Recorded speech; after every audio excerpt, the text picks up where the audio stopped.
If you're a Patriots fan looking for Samuel Adams Boston Lager, don't come to this Gainesville area gas station. They've got a sign up letting you know what to expect.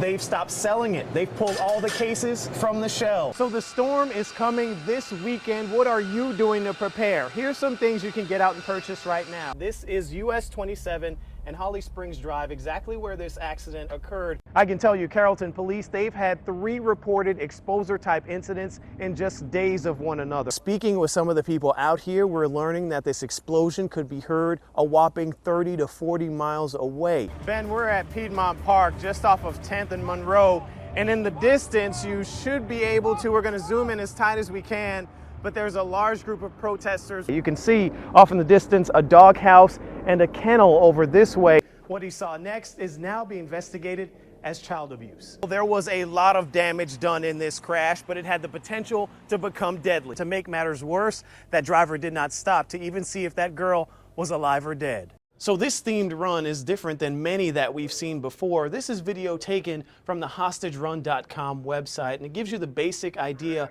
of how this event works. There's people that run this course that are handcuffed and have these bags over their head, but there's a group of military wives who do not want to see this happen. There's just some things that I think some are right, some are wrong, and I think this one's wrong. And that's the feeling a group called Chatty Noonan Wives has about an event called the Hostage Run. The only thing I could think of were the Americans, not only military, but civilians that have lost their lives to hostage situations. According to the Hostage Run website, the event challenges your mind and breaking point and is dedicated to military men and women. I don't think the challenges or the mental state in the hostage run could ever be equivalent to what our military endures.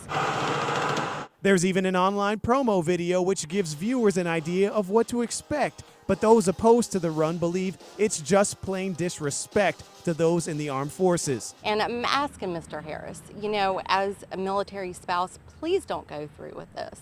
We reached out to the run organizer, Mike Harris, but he told us he would not be doing an interview. And while the Wives Club is voicing outrage, Henry County officials, where the run is set to take place, sent us a statement saying in part, quote, "The scheduled 5K event may be unappealing to some. However, we don't engage in censorship by picking and choosing the events that we deem acceptable. While some may find this event distasteful, others find it motivating."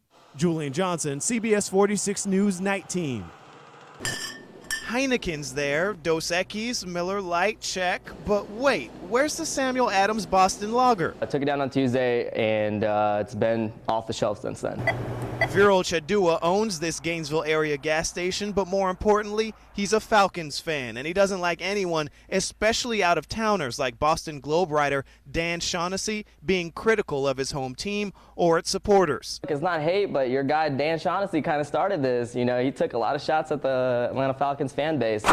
Feeling slighted, Viral figured out a way to really show his support. So he put up a sign saying, "We will not be selling any Sam Adams until after the Super Bowl. Hashtag Rise Up." He then posted a picture to Facebook, and he's been getting calls from news stations and sports reporters from around the country ever since. Even Samuel Adams Beer Company took notice and tweeted, "Don't worry, Atlanta, we are still drinking Coca-Cola." We'll show the world that Atlanta does have a passionate fan base. What has been people's reaction to this? It's been positive. But unfortunately, every action does have a reaction. I finally got somebody to help me put the flag up yesterday, and we came back this morning and it was gone. Here's the flag Viral had flying above gas pumps Wednesday, showing his team pride. But someone stole it. Yes, they actually stole the flag. He doesn't know who it was, but could the theft be part of a larger scheme by the Patriots to deflate not footballs, but spirits? Wouldn't put it past the cheaters of New England to, you know, be hateful about it. Haters gonna hate. So Viral says this whole thing was done as a game, just a joke. He plans on putting the beer back on the shelves after the Super Bowl. What's not a joke, though, is the actual theft of his flag. Remember, that's a crime. He says he wants it back, and if he doesn't get it back, he's going to put up a huge championship banner for the Falcons when he says they win the Super Bowl.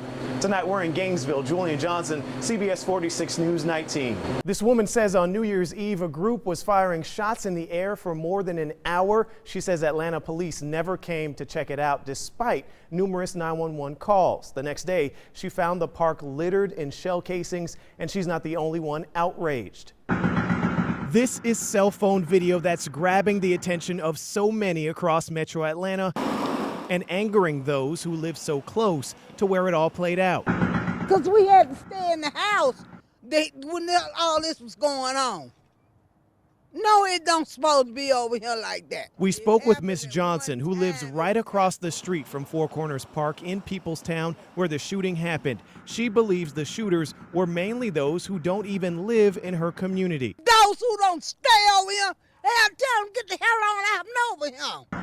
My friend witnessed children in the crowd. Grace Hamlin explains someone sent her the video, so she posted it to Facebook. She says the gunfire lasted for nearly an hour and a half without police response. And that's not all. Hamlin showed us a sandwich bag full of shell casings from the celebratory shooting. And then I asked, was this considered a crime scene or is this just litter now? They were working overtime and they were moving calls as quickly as they can. But yes, the call volume was exceptional. This issue was also brought up at Tuesday's City Council meeting. Hamlin explains a crime scene unit did show up to the park yesterday, and city crews cleaned up those shell casings. Julian Johnson, CBS 46 News.